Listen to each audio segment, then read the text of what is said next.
जहर के बारे में एक बात कहते हैं कि वो एकदम से नहीं मारता, धीरे धीरे चढ़ता है। टॉक्सिक देखकर निकलने के बाद दर्शकों को भी यही लग रहा है। मतलब जिस किसी ने इसका नाम टॉक्सिक रखा है, बहुत ईमानदारी से रखा है, क्योंकि एक्चुअली ये टॉक्सिक है। फिल्म का इंतजार इतना लंबा था कि लोग पागल थे, लेकिन जो देख कर निकले वो भी पागल हो गए।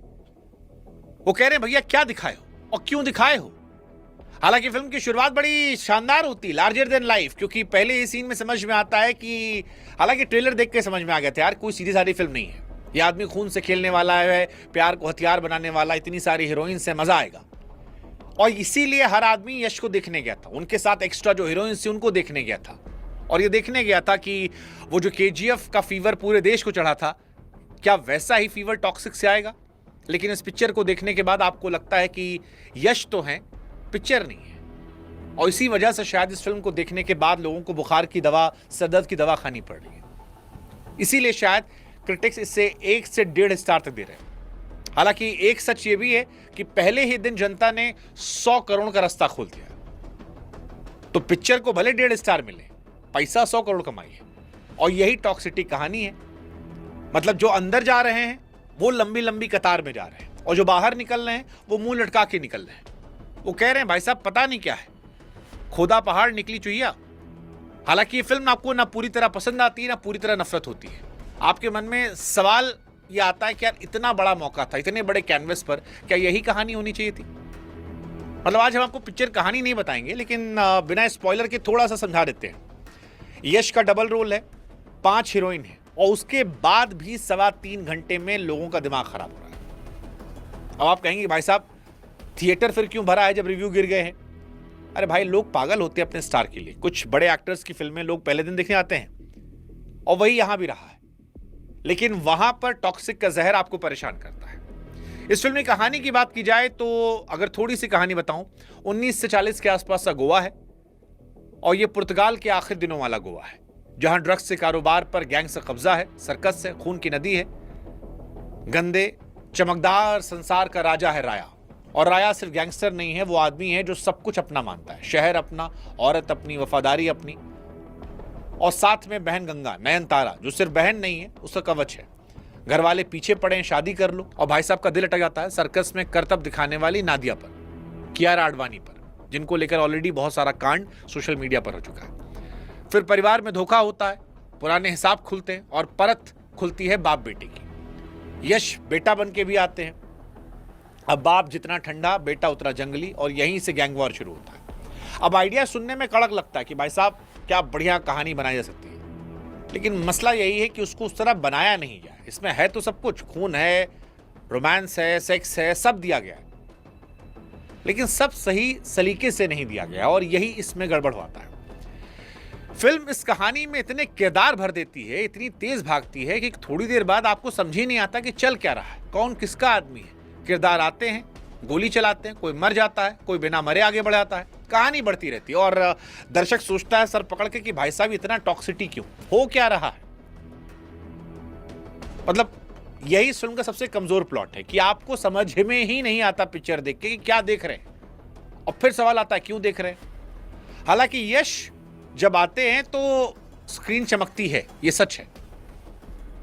यश की मेहनत दिखती है। एक ही चेहरे पर 2 जिंदगी उतारना आसान नहीं था।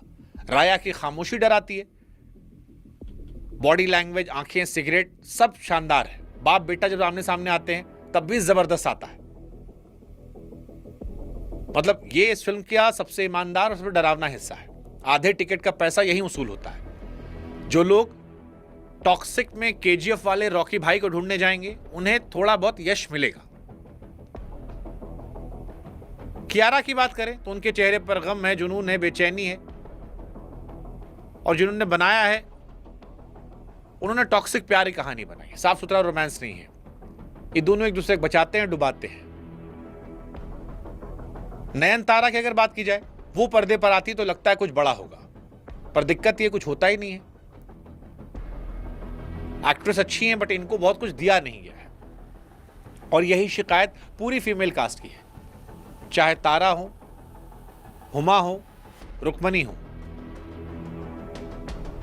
इन सब का इंपैक्ट बड़ा हो सकता था।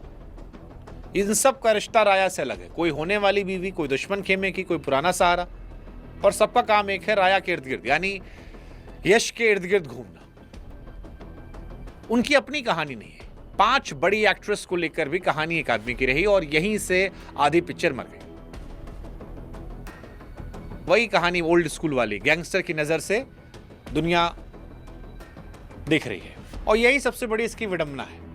डायरेक्टर ने कहा था कि गैंगस्टर की दुनिया को औरत की नजर से देखेंगे, टॉक्सिक मर्दानगी कीमत दिखाना। अब शुरू में ये आइडिया बड़ा फ्रेश लग रहा था, साहसी लग रहा था कि महिला डायरेक्टर है, पर पूरी कहानी देखोगे तो वही पुरानी मर्दानगी वाली है। जो मोहतरमा ने पिक्चर बनाई है, सेट बड़ा रखा है, दुनिया बड़ी रखी है, लेकिन बड़े विजन में कहानी गायब हो गई है और एडिटिंग बीच रास्ते में छोड़ गई है। हाँ, सिनेमेटोग्राफी जो है उसको आप पूरा नंबर दे सकते हैं। पुराने गोवा के गलियारे, रात के क्लब, सर्कस के तंबू, ये सब दिखे हैं। फिल्म की सबसे चमकदार घड़ी, कैमरा घूमता है, खून आता है, ये सब ठीक है और यही थोड़ी बहुत ताली बजती है। कुल मिलाकर कहो तो आंखों को देखते वक्त तो मजा आता है, लेकिन बुद्धि जो है वो काम नहीं आती है और इसीलिए फिल्म थक जा देती है, थकाती फिल्म आपको। स्लो मोशन इतना है कि लगता है कई बार रिमोट किसी और के हाथ में है। डायलॉग ऐसे हैं कि थिएटर में सीटी बजा दोगे लेकिन घर लौटते हो याद नहीं रहेगा। खून इतना कि पहले हाथ में झटका लगता है, दूसरे हाथ में जवाई आने लगती है और एडिटिंग तो बहुत खतरनाक गंदी की गई है। एक्शन में इतने कट हैं कि जहां पर आपको रोमांच आना चाहिए वहां उलझन होने लगती है, सीन अचानक से कट जाते हैं। कहानी कभी दौड़ती है, कभी एक जगह चक्कर काटती है, जैसे डायरेक्टर और एडिटर तय नहीं कर पाए कि कहां रुकना है। म्यूजिक को लेकर भी दोनों कहानी है। बैकग्राउंड स्कोर केजीएफ वाला है, भारी डरावना।